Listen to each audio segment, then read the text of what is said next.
సాంఘిక సంక్షేమ హాస్టల్లో మౌలిక సదుపాయాలు లేకపోవడమా? సాంఘిక సంక్షేమ హాస్టల్స్ లో మౌలిక సదుపాయాలు లేకపోవడమా?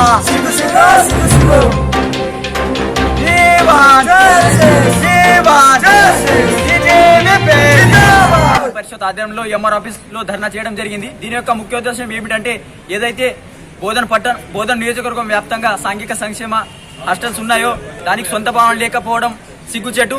అద్దె భవనంలో నడిపిస్తున్నారు.